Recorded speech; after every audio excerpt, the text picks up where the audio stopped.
It all happened in a heartbeat. The streets of downtown Chicago buzzed with the rush of morning traffic. Horns honked, coffee cups jostled in hurried hands, and the scent of bagels and exhaust filled the air. Among the bustle walked Jake Donovan, a single dad of 29, balancing a diaper bag on one shoulder and his 8-month-old daughter, Ellie, in his arms. He was tired, more than tired. He hadn't slept more than 3 hours in a row since Ellie was born, and the circles under his eyes told the story no words ever could. But he was here, alive, present, and doing his best. He had promised his late wife, Mira, that he would be both mother and father to their child, even if it meant carrying her to every job interview and navigating this fast world with a bottle in one pocket and a pacifier in the other. Today, he was en route to a temporary agency to pick up weekend work. Ellie nestled against his chest in a pink onesie, her tiny fingers curled around his hoodie string. Just another normal morning, until the scream cut through the noise.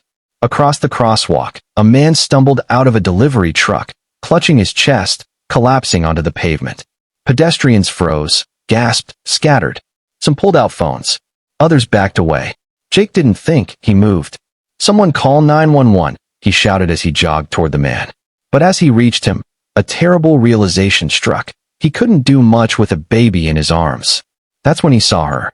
A young woman, maybe late 20s, standing at the edge of the sidewalk, eyes wide, hands trembling. A total stranger. But something in her gaze wasn't panic, it was readiness. Without pausing, Jake rushed over to her, his heart pounding. "Please," he said, breathless. "Hold my baby. Just for a second." Before she could answer, he gently but urgently placed Ellie into her arms. The woman caught the baby instinctively, startled, but didn't pull away. Her eyes locked on Jake as he turned and knelt beside the injured man, checking his pulse, his breath, his eyes. Jake wasn't a doctor, but he'd taken CPR training after Mira died. He had to. Life had taught him not to wait for heroes. Sometimes, you have to become one. The man was going into cardiac arrest. Jake performed chest compressions. The minutes stretched long and terrible. A crowd gathered.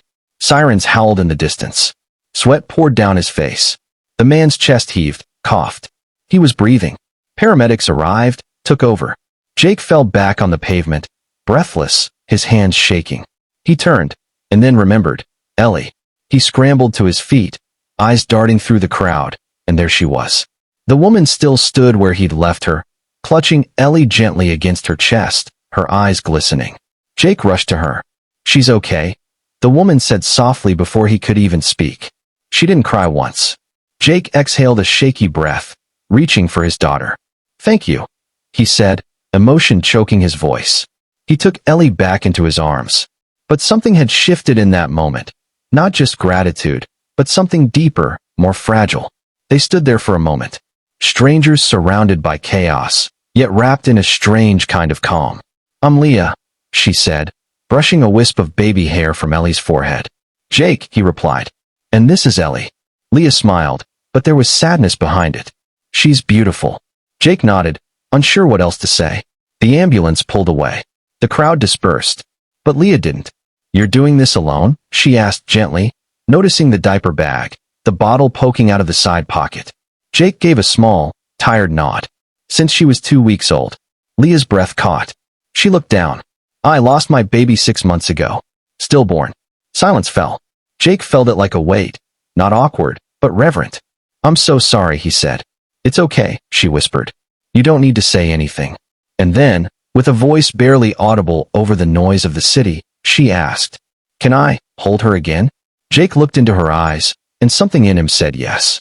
Ellie went easily into Leah's arms, as if she sensed something, as if she knew. Leah held her close, tears slipping silently down her cheeks. It was a connection neither of them expected, a moment shared between two broken hearts. Jake didn't know what made him do it, exhaustion, instinct, or something else, but he invited Leah to sit with them at a nearby bench. And there, under the soft hum of city life, he told her about Mira, about their love, the cancer that took her, the promise he made to never let Ellie grow up feeling unloved. Leah listened without interrupting. She told him about her fiancé, a firefighter who left after the loss of their baby. Too much pain, too little healing. And by the time they stood to leave, The sun had shifted in the sky. Jake cleared his throat. "Thank you for helping me help someone else." Leah gave a small smile. "Maybe that's what we're all here for. To help each other breathe again." They exchanged numbers, not out of politeness, but out of something neither could name yet. Jake didn't expect to hear from her. But 2 days later, Leah showed up outside his apartment with a second-hand stroller, a tiny pair of shoes, and homemade soup. She said she just wanted to help. Jake let her in. And that's where the second chapter begins. The days that followed Leah's first visit felt like sunlight slowly creeping into a dark, dusty room. She didn't come every day, and when she did, she never stayed long. But she always brought something small, a pack of wipes, a soft blanket, a storybook she said she used to read aloud to her belly during those fleeting 9 months. Jake noticed how Ellie smiled when Leah entered. It wasn't the startled curiosity she had for new people. It was calm, familiar. As if even at 8 months old, Ellie could sense a soul who had loved deeply and lost deeply, like her dad. Jake tried not to read into it. Life had taught him not to get too hopeful. His only focus had been keeping Ellie fed, warm, and safe. His own heart was buried somewhere beneath months of grief and formula bottles. But Leah, she brought something unexpected. Ease. Not the romantic kind at first. It was simpler than that. She folded onesies without being asked. She watched Ellie for 20 minutes so Jake could take a real shower, one with hot water and music. And when Ellie started teething and cried through the night, Leah sat on the floor beside Jake with a wet rag and sang lullabies in a voice that cracked but never gave up. Jake found himself listening for the knock on the door more and more. It wasn't just that Leah helped. It was the way she looked at Ellie, as if she mattered, deeply, fully, to someone other than her dad. And it was the way she looked at Jake, not with pity, not with admiration, but with the gentle strength of someone who knew pain and still chose to love anyway. They never labeled it. There were no confessions, no dates. Just a growing closeness, like a song building in the background of their days. Until one rainy evening, everything changed. Jake had picked up a part-time gig loading trucks at a shipping center overnight. He hated leaving Ellie, but Leah had offered to stay, just for the night, and he'd agreed. When he returned home at 4 a.m., soaked to the bone, he opened the apartment door slowly. The lights were low, soft lullaby music hummed from a speaker, and in the corner of the room, he saw Leah curled on the couch, Ellie sleeping on her chest like she had always belonged there. He stood there, frozen. And that's when Leah woke. Her eyes met his, vulnerable, wide, and yet unafraid. She sat up slowly, brushing Ellie's wispy hair. "She cried for a while," Leah said softly. "But I think she's starting to trust me." Jake stepped forward, exhausted but captivated by the picture they made. "You didn't have to stay up." "I didn't want to miss a moment," she whispered. A silence stretched between them, full, electric. Then, Leah looked down at Ellie, kissed her forehead, and gently whispered the words Jake never expected to hear. "Jake, can I be her mom?" The world seemed to still. Jake's breath caught. He opened his mouth, then closed it again. For months, he'd buried his heart in routine and survival. The idea of more, of a family again, felt like betrayal, like temptation, like hope. "She already has a mom," Jake said quietly. "Mira, she." "I know," Leah said gently. "And she always will. I could never replace her, Jake. But maybe Ellie could have 2 moms. One who brought her into this world with all her heart, and one who found her when she needed another." Tears filled Jake's eyes. He sank onto the couch beside Leah, his head in his hands. "I don't know how to do this," he confessed. "I don't know if I'm ready." Leah placed a hand on his knee. "Neither am I. But love doesn't wait for us to be ready. It just shows up, and we choose what we do with it." Jake turned his head.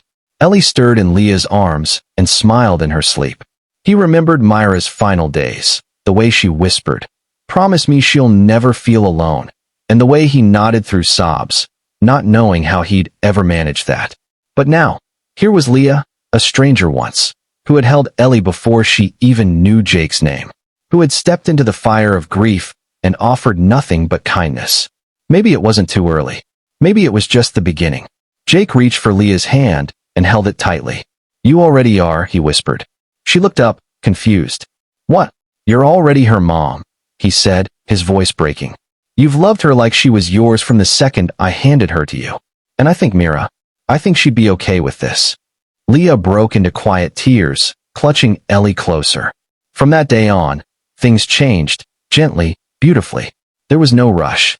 No sudden titles or wedding bells. Just a new kind of rhythm, the kind that plays when hearts heal together. Leah moved in 6 months later. Not to replace, but to build. She and Jake made mistakes. Fought over nap schedules. Got formula brands wrong. Burnt dinner and laughed over cereal bowls. But Ellie, she thrived. She had a mom and dad again. Two people who loved her with everything they had. And every once in a while, when people asked how they met, Jake would smile and say, "She was a stranger I handed my baby to, so I could save a man's life. I didn't know she'd end up saving ours." And Leah would lean in, kiss Ellie's cheek, and whisper the same words she said that very first night. "Can I be her mom?" And every day since, she was.